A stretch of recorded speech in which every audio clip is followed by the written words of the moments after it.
Jadi berdasarkan karakter-karakter program inilah penanganannya berbeda-beda. Begitu di televisi, semuanya menjadi lebih kompleks. Yang saya harus pikirkan adalah bagaimana saya harus bisa meliputnya di bawah air. Biro Makassar bisa nggak cari klub pencinta alam, mengibarkan bendera merah putih raksasa di tebing. Nah, pada saat jalan itu kita sempat tertahan lama karena ternyata mereka belum mengurus visa. Studionya nggak siap. Produsernya lagi makan siang. Di TV itu kan satu hal lagi yang penting adalah waktu. Tugas saya adalah program ini harus bagus. Kalau jelek, saya yang domelin gitu ya.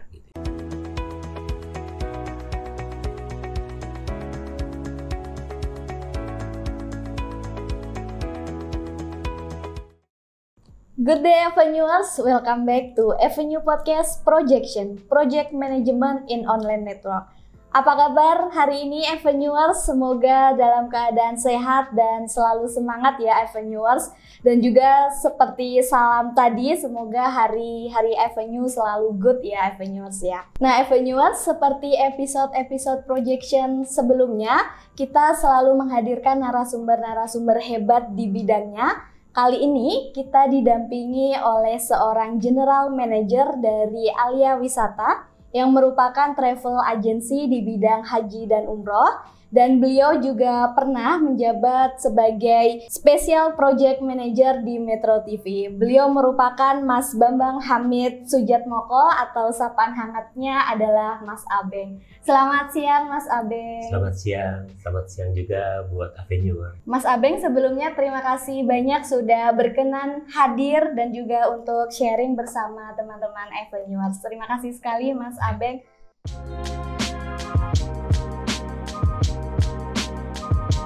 Nah, Mas Abeng, kalau kita nostalgia sedikit nih, tadi kan dari perjalanan karirnya Mas Abeng pernah berkarir di Metro TV sebagai Special Project Manager. Nah, sebelum kita diskusi lebih dalam, Mas Abeng, boleh diceritakan nggak Mas, sebetulnya pekerjaan Special Project Manager yang ada di Metro TV itu bagaimana Mas? Oke, jadi kalau kita bicara tentang televisi itu ada program-program, dan program-program itu ada berbagai macam. Jadi ada program reguler, ada program yang non-reguler.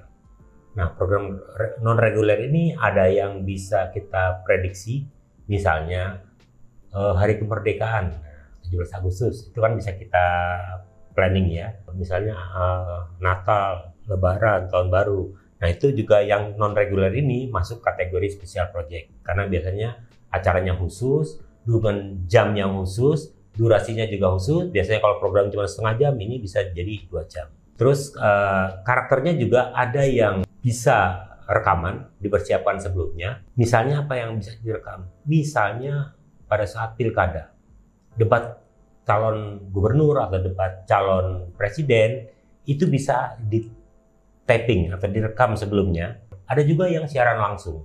Jadi berdasarkan karakter-karakter program inilah penanganannya berbeda-beda.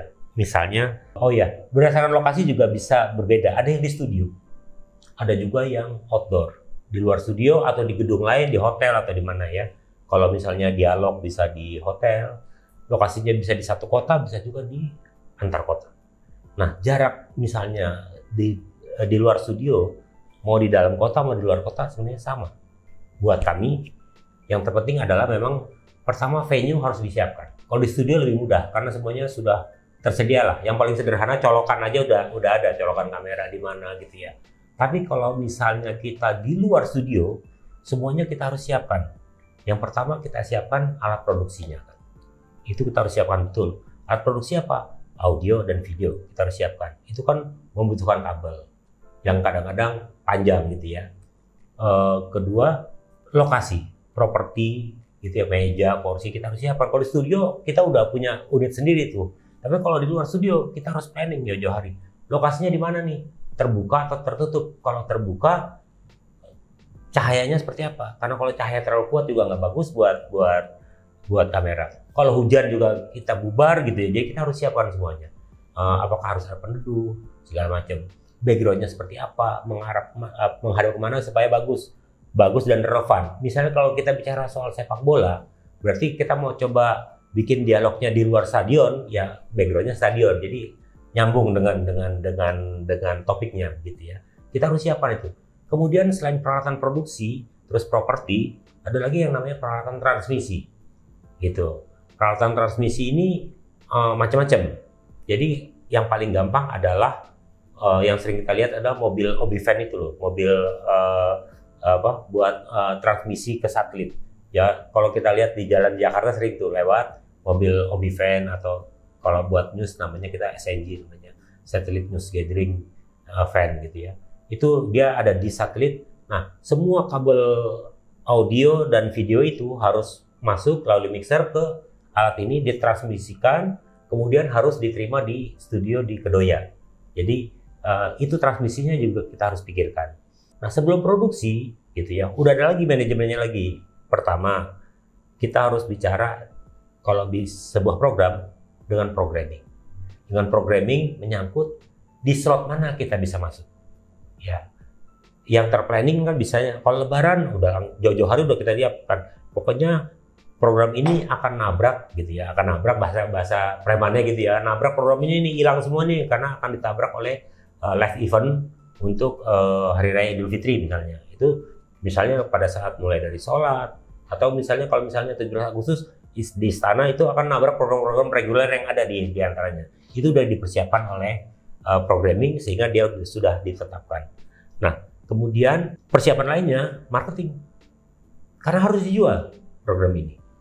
Kenapa? Karena biaya produksi TV itu sangat tinggi. Jadi kalau kita bikin live event itu kan biayanya lumayan mahal ya. Kita harus mobilisasi orang cukup banyak. Belum lagi kalau di luar kota kita harus siapkan hotel segala macam. Nah, itu kalau jauh-jauh hari marketing akan menjual itu supaya bisa menutupi biaya operasional kita gitu ya. Itulah antara lain persiapannya. Dan sebagai special project manager berarti Mas Abeng harus memastikan itu semua berjalan sesuai porsinya, sesuai tempatnya, dan berjalan sesuai targetnya begitu ya Mas Abeng. Dan pada dasarnya itu pun bisa dikatakan sebagai project ya Mas ya, karena tadi seperti yang Mas Abeng ceritakan dari mulai persiapan awal produksi sampai nanti bagaimana program tersebut ditayangkan di televisi begitu ya Mas Abeng.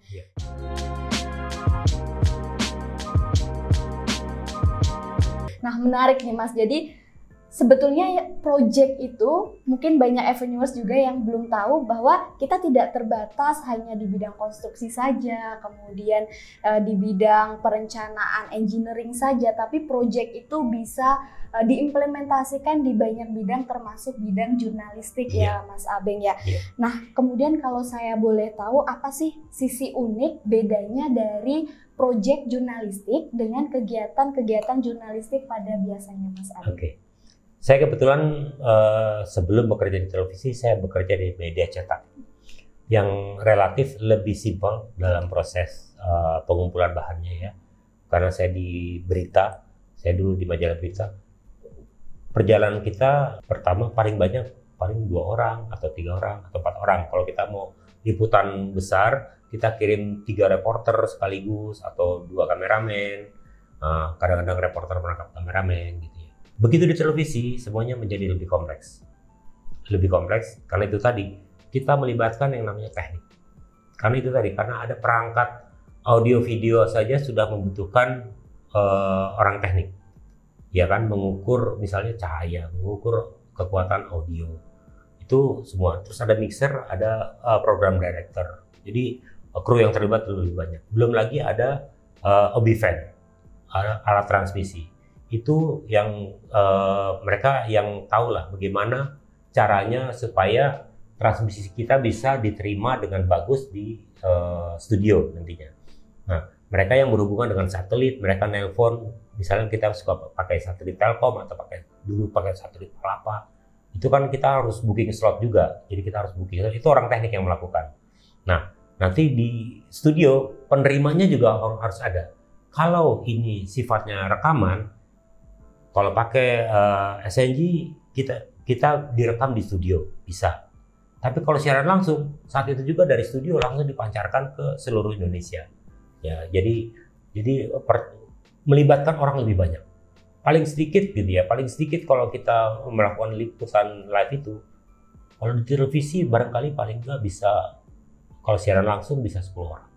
Karena orang tekniknya sendiri bisa 5 orang, kita ada kameramen 3 misalnya, reporter 1, produser 1, terus program director 1 gitu. Jadi paling sedikit 10 orang lah. Nah itu butuh planning karena butuh biaya juga. Planning belum perizinan.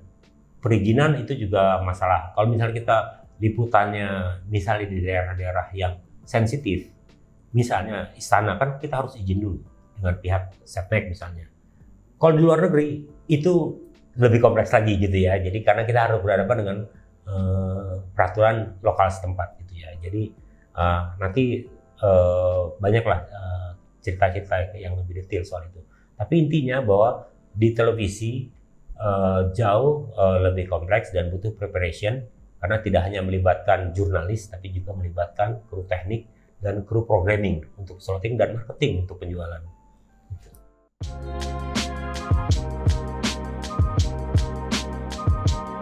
Nah, Mas Abeng dari kompleksitas tadi nih Mas, kemudian dari banyaknya orang terlibat dengan semakin besar proyek, orang yang terlibat juga semakin banyak dengan spesifikasi yang Mas Abeng sudah jelaskan untuk yang teknik, pegang apa, yang dengan keahlian apa, pegang apa. Nah itu juga berarti membutuhkan manajemen resource atau manajemen stakeholder ya Mas Abeng.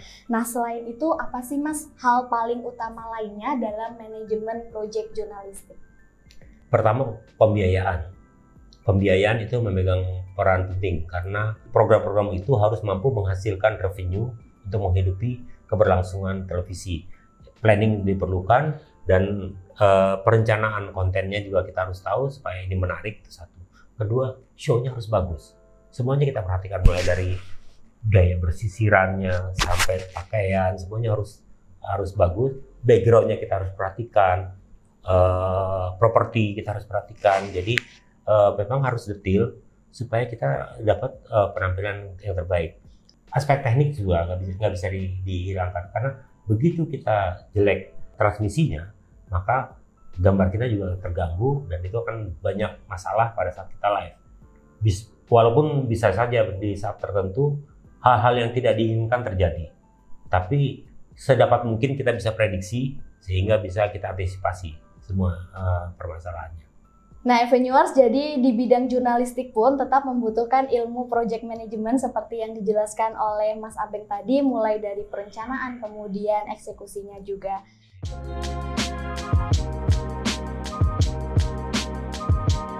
Mas Abeng, kalau kita boleh kilas balik nih ke belakang, dari program-program spesial project yang pernah Mas Abeng pegang, yang Mas Abeng handle di Metro TV, boleh diceritakan program-program mana yang berkesan buat Mas Abeng? Oke.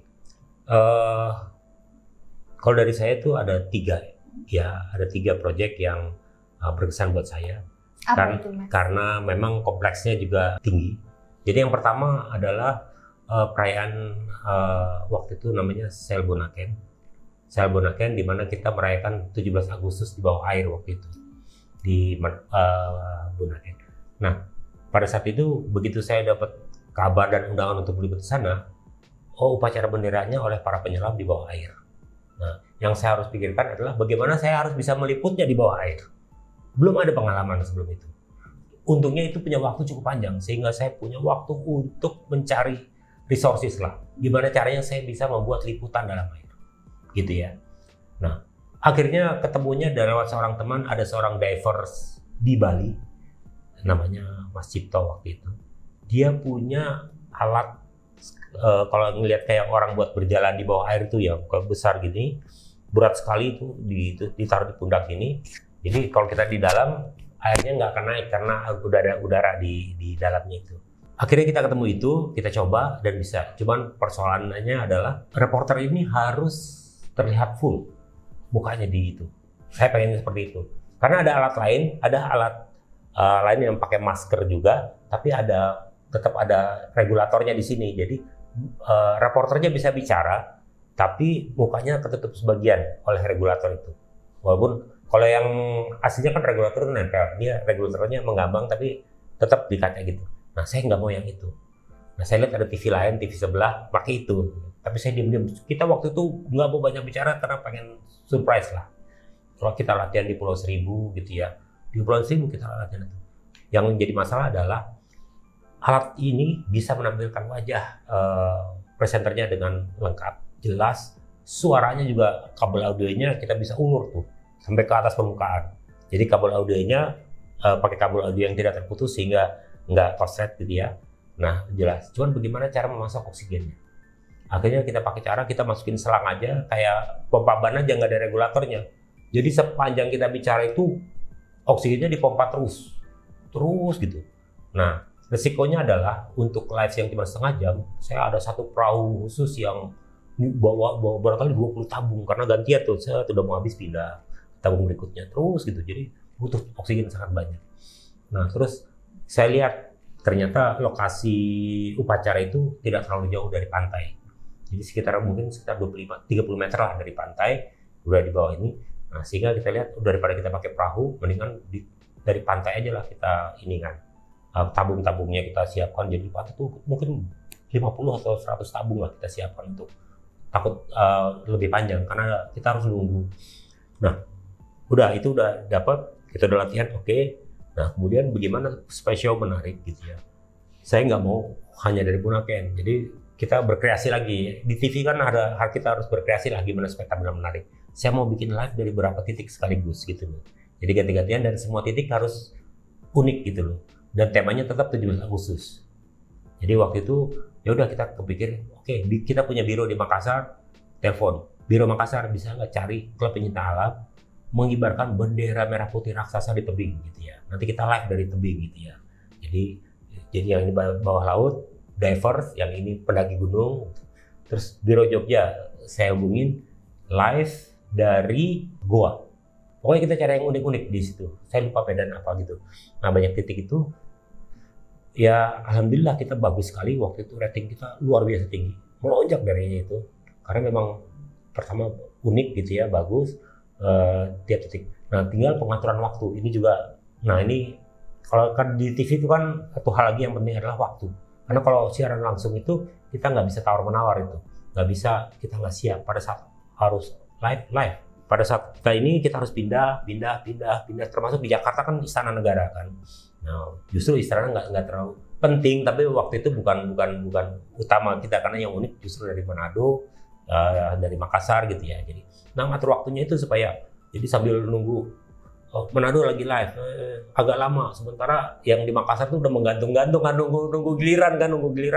Kapan nih nanya nih, udah capek nih, udah digantung ya kayak gitu tuh sampai itu. Ya udah, kira-kira masih lama nggak Manado? Ya pindah dulu Makassar, kasih live sebentar, pindah dulu lagi sana, terus pindah lagi ke Jogja gitu. Jadi yang di Jogja semua menunggu karena yang utamanya kan Istana Negara sama di Manado gitu. Ya kita juga harus bisa mengkondisikan orang-orang itu jangan barengan nih, jangan sama-sama Istana dengan Manado, wah repot tuh gitu.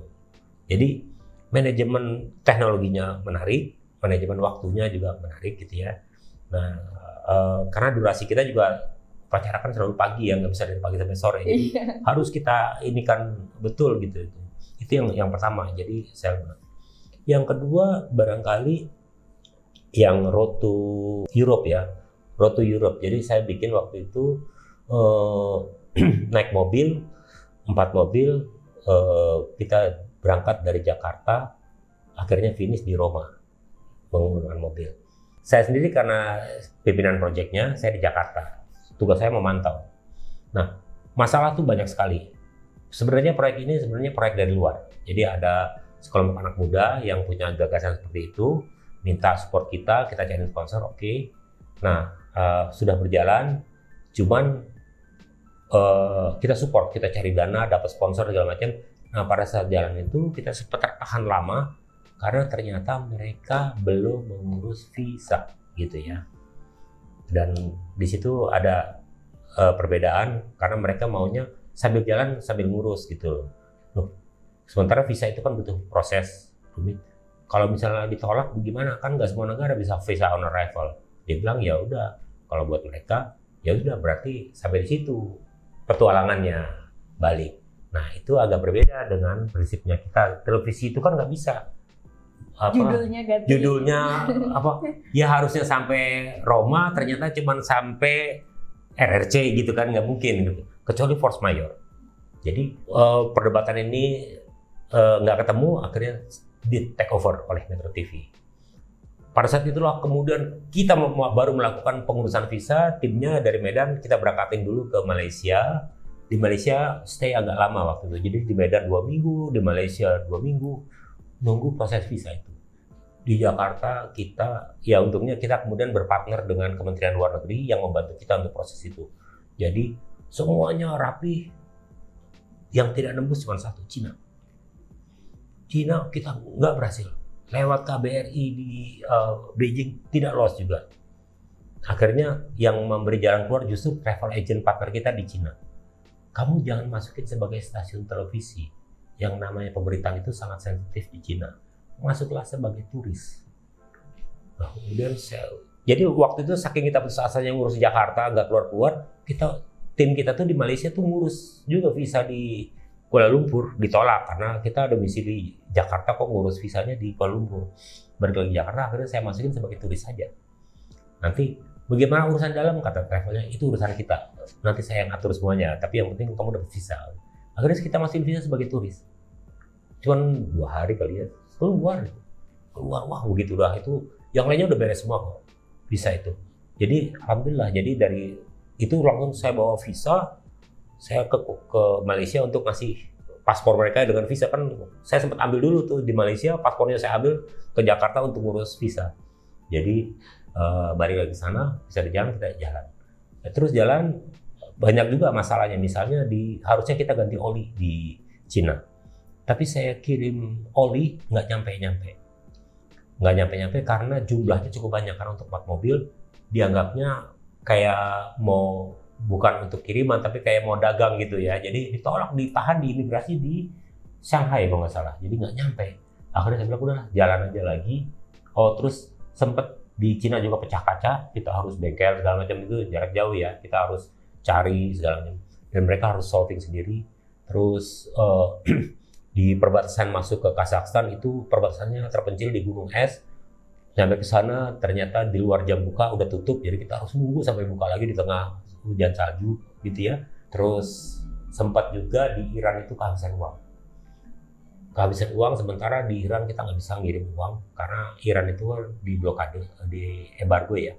Jadi saya kebetulan ada orang KBRI yang ke Jakarta, jadi di sana pinjam uang dari kedutaan, saya bayarnya di Jakarta ke orang KBRI, kayak gitu-gitu.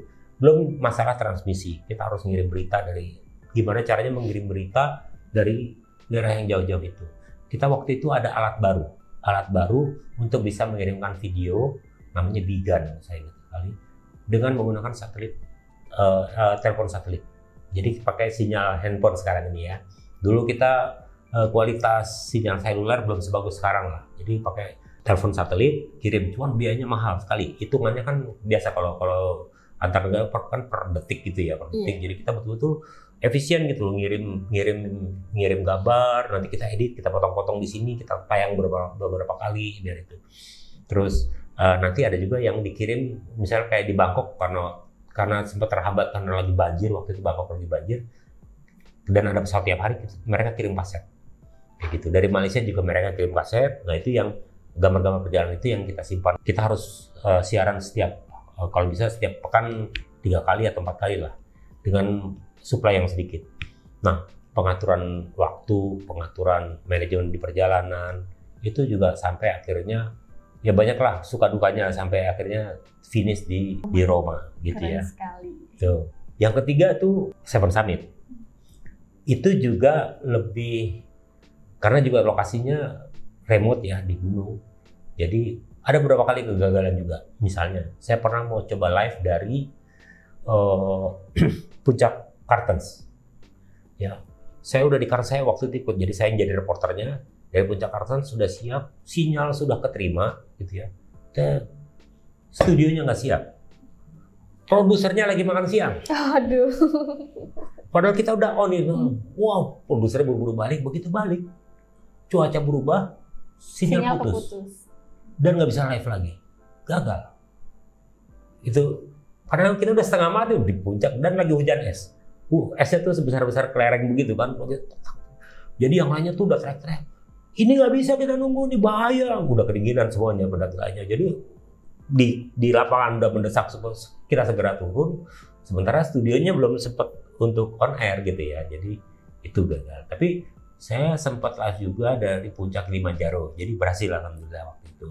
Jadi ya untunglah kita ada perangkat big gun. Kalau kan nggak mungkin di daerah sana kita pakai SNG gitu ya, yang OB-fan yang berat-berat itu. Jadi untuk kalau big gun itu kecil praktis.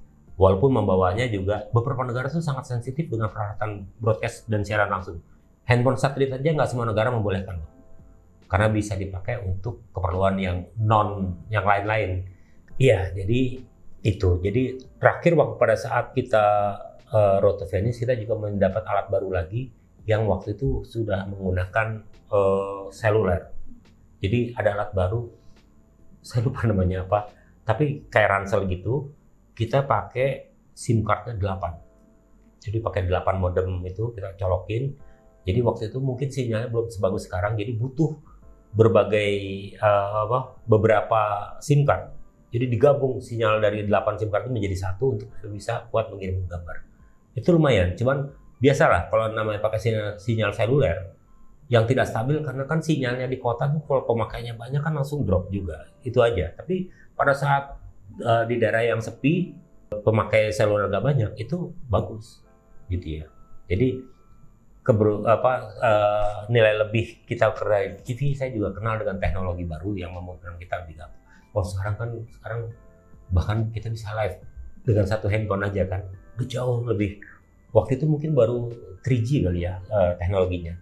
Sekarang udah 4G, udah 5G bahkan gitu ya. Jadi hambatan teknis maupun hambatan non teknis itu membuat daya tarik buat sebuah proyek khusus atau untuk manajer proyek khusus untuk berkarya. Itu saja. Saya ikut terkesan dari cerita dari Mas Abeng terkait proyek-proyek yang pernah ditangani dari Mas Abeng, keren sekali.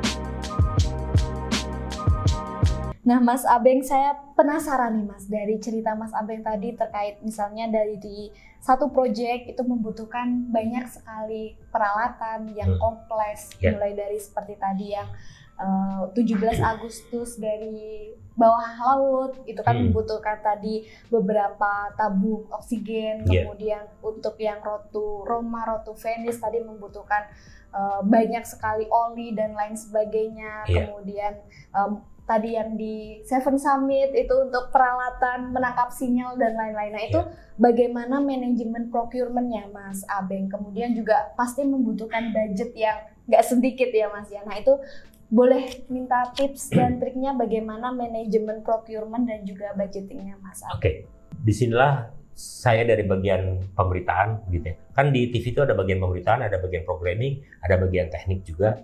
Ini kalau kerjasamanya bagus, itu sangat harmonis lah. Dan saya dapat partner yang bagus gitu ya dari bagian teknik, sehingga pada saat misalnya saya sudah pengen punya project misalnya tadi ya, saya pengen punya project Seven Summit, di mana kita kan sudah tahu karakteristiknya, remote area, jauh dari kota gitu ya, terpencil lah gitu ya. Nah kita harus siapkan misalnya belum tentu ada menara seluler. Betul. Jadi kita harus satu solusinya sinyal satelit. Kemudian masalah lagi, baterainya kalau habis gimana? Kan harus daya. Orang-orang teknik oke, dia cari apa? Solar panel, sinar surya. Tapi kan solar panel kan biasanya bentuknya kan kayak papan tulis. Ternyata ada yang gulung. Jadi kayak digulung gitu. Jadi dia cuma lepengan kecil disusun gitu. Jadi kita bisa lipat kecil bentuknya gitu ya. Nah, jadi saya harus akrab dengan orang teknologi. Bahkan saya juga ikut. Jadi kalau ada pameran teknologi televisi, kita hadir. Jadi termasuk kita di pemberitaan, saya termasuk beruntung juga selalu dipilih untuk saya juga punya kesenangan untuk teknologi. Jadi suka ditunjuk untuk ikut pameran teknologi gitu, ke Las Vegas, ke Singapura gitu ya, untuk melihat apa teknologi terbaru dari televisi ini.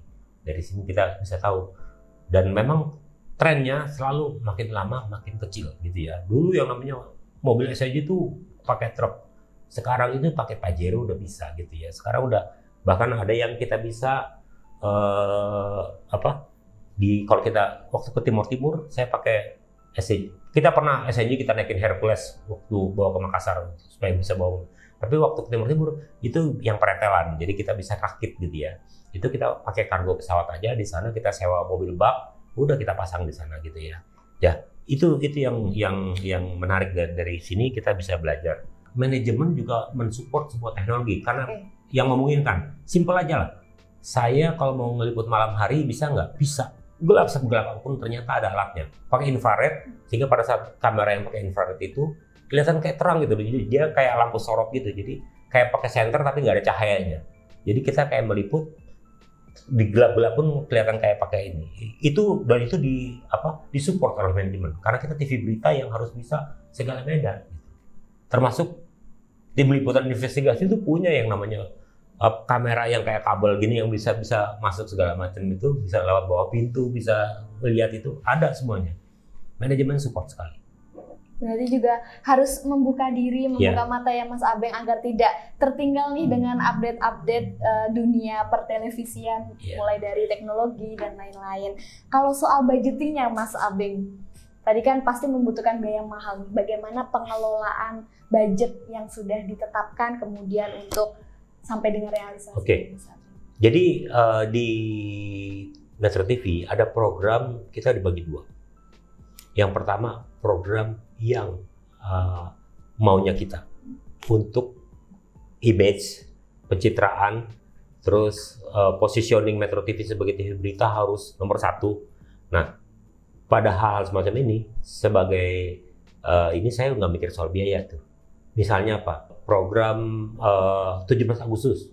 Oh, kita harus bagus. Gitu ya. Bebannya kemana? Bebannya ke bagian sales.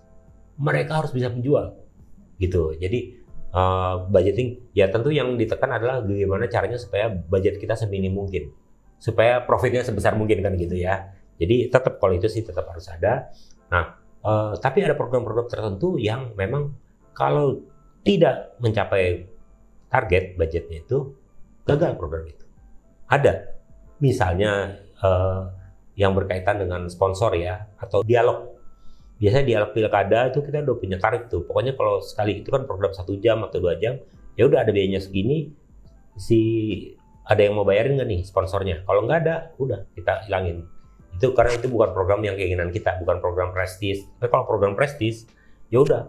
Walaupun nanti akhirnya rugi, itu akan dijalankan. Tapi yang diomelin nanti bagian sales gitu ya. Itu harus, tugas saya adalah program ini harus bagus. Kalau jelek, saya yang diomelin gitu ya. Gitu. Itu aja. Butuh perencanaan juga ya berarti Mas Abeng, mulai dari bagaimana budget itu diperoleh hingga nanti profit tidaknya setelah kegiatan ya Mas. Betul.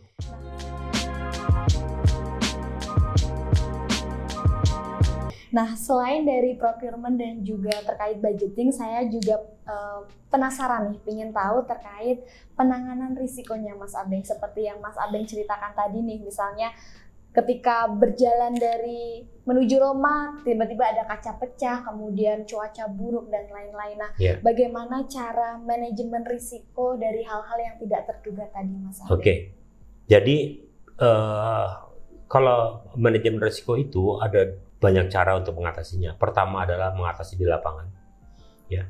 Yang kedua mengatasi di studio. Jadi di studio kalau siaran langsung ya. Kalau siaran ulang risikonya bisa kita minimalisir. Misalnya hari ini nggak jadi syuting karena hujan, ganti besok. Karena masih rekaman. Tapi kalau siaran langsung, apapun yang terjadi, the show must go on. Apapun itu, nggak boleh TV blank gitu, nggak boleh TV blank. Oke, misalnya gini. Pada saat siaran langsung dari banyak kota, harusnya kita udah studio menentukan, oke, sekarang istana udah mau presiden mau pidato sambutan, live istana kita kontak, siap-siap ya mau live. Ternyata di istana sinyalnya SNJ-nya bermasalah, gitu ya, misalnya kayak gitu. Ya nggak bisa ngapain, kita akan kerja keras supaya itu tetap nyala sampai menit terakhir. Tapi yang di studio udah harus nyiapin juga, ini ada resiko. Sampai jam dia on nggak nyambung, ya dia harus kontak TTK-nya, siap-siap ya backup. Udah pindah ke Surabaya yang naik, misalnya kayak gitu ya. Pernah juga misalnya nggak ada Kalau nggak siap sama sekali, ulang beritanya. Presenternya harus ngulang. Itu terjadi pada saat kita breaking news Aceh waktu tsunami. Kita udah perintahnya adalah breaking news tidak berhenti terus 24 jam. Nggak ada pasokan. Beritanya nggak ada. Komunikasi terputus dengan Banda Aceh. Wah, luar biasa kita. Sampai nggak ada di Aceh, udah saya pindahkan ke Medan. Medan aja, gimana Medan kayak gini. Padahal udah nggak nyambung, kita pengen tahu update di Aceh tapi nggak ada kabar. Oh ternyata terus nyambung tapi dari kota lain, dari Lok Semawe kita hajar dulu. Terus nggak ada, ulang beritanya, diulang lagi untuk pemirsa yang baru saja menyaksikan siaran kami. Tadi pagi terjadi gempa, kita ulang terus, kita ulang sampai kita dapat baru lagi update terbaru. Sebagai TV berita, kita sudah sangat terlatih untuk menghadapi situasi seperti itu. Macam-macam caranya. Termasuk kita pernah kebanjiran studio, kita harus pindahin studio dari lantai bawah yang banjiran ke lantai 2 gitu ya. Di bawahnya banjir, presenternya tetap gaya pakai jas, padahal di bawahnya pakai celana pendek, pakai sandal jepit gitu kan. Tapi kan nggak kelihatan di kamera gitu ya. Jadi kita harus, ya di TV memang dunianya seperti itu. Makanya secara nggak langsung memang stresnya tinggi untuk kerja di media siaran langsung itu.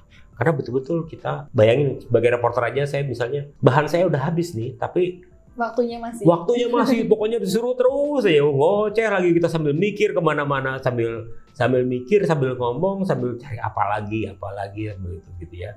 Itu terjadi. Oke, berarti harus tahan banting juga ya Mas, ketika suatu risiko tersebut sudah menjadi isu, sudah kejadian, berarti kemampuan cepat tanggap untuk mengatasi. Pernah juga saya siaran ini pada program yang terschedule gitu ya. Sampai itu program rutin sebenarnya setiap Sabtu atau Minggu. Tapi presenternya telat, presenternya orang luar. Udah sampai H-1 menit gitu ya, udah jamnya tinggal 1 menit. Baru juga saya dari sebagai produser waktu itu turun ke bawah, dandan pakai itu, siap-siap ganti jadi presenter gitu kan. Udah pada udah countdown juga, udah 10, 9, presenternya datang, udah presenternya gantiin langsung dadakan gitu ya. Itu dalam hitungan cuma 10 detik terakhir itu kita masih bisa pindah orang di sini itu, ya udah hitungannya skalanya detik. Terima kasih cerita menariknya Mas Abeng. Jadi Avenuers dalam suatu project itu pasti tidak akan terhindarkan dari adanya risiko dan juga terjadinya isu. Jadi bisa diambil insight-insight dari Mas Abeng tadi untuk diterapkan di proyeknya masing-masing Avenuers.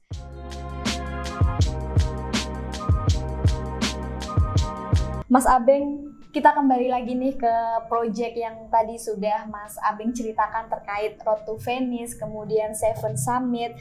Tadi kan berkelana nih Mas Abeng dari tempat satu bahkan sampai ke luar negeri, ke beberapa negara. Nah itu bagaimana caranya manajemen schedule-nya, manajemen waktunya agar kedua proyek tersebut berjalan on schedule, Mas Abeng? Ya, pertama kita tentu punya schedule yang planning lah. Tanggal sekian harus berjalan gitu ya. Kalau yang proyek Road to Europe itu ya, itu lebih enak karena dia cuman update berita. Jadi bukan sebuah program berdiri sendiri. Kecuali pada saat nyampe di sananya, di Romanya. Kita udah hitung, kalau cuman berita itu dia lebih fleksibel. Dia nggak bisa siaran hari ini, ya udah besok. Beritanya diganjel pakai berita lain, kan banyak berita gitu ya.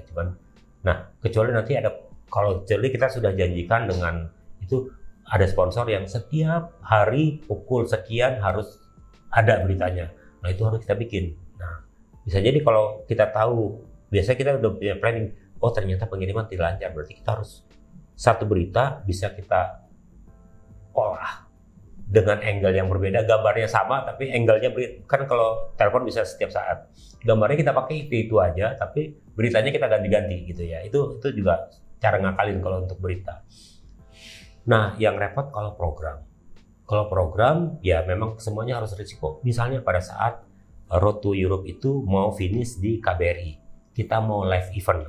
Live event berarti siaran langsung dan jamnya sudah pasti. Nah kita harus adegan seakan-akan kita siap di kedutaan, mobil datang gitu ya. Nah, tapi kan gini, persoalannya adalah kita berhadapan dengan lalu lintas Roma yang padat, jalan kecil-kecil gitu ya.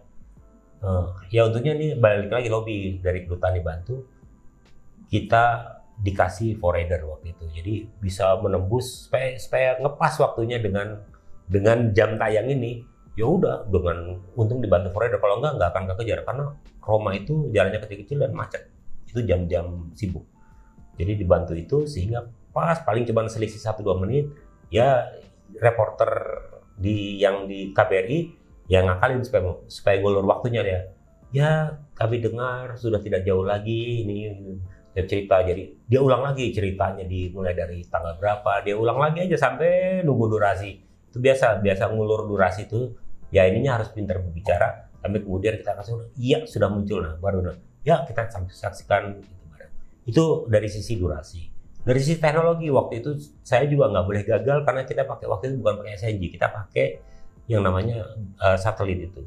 Nah, saya dobelin dengan yang pakai seluler, jadi dua-duanya on. Jadi pada saat ini putus ini tetap ada gambar gitu loh.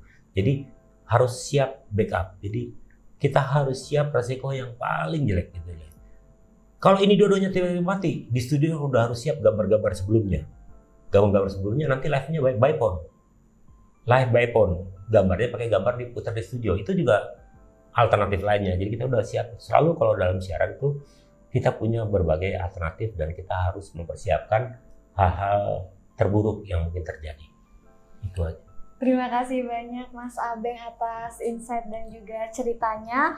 Nah, Avenuers, bagi Avenuers yang ingin belajar tentang dasar-dasar atau fundamental dari project management, bisa banget ikutan training di Avenue Indonesia karena kita menyediakan memprovide training inbound project management.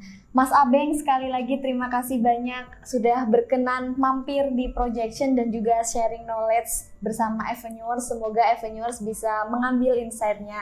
Terima kasih Mas Abeng, sehat dan sukses selalu. Terima kasih. Avenuers, terima kasih banyak sudah menonton episode ini. Jangan lupa untuk like, subscribe, dan komen. Dan tunggu episode menarik selanjutnya. Terima kasih.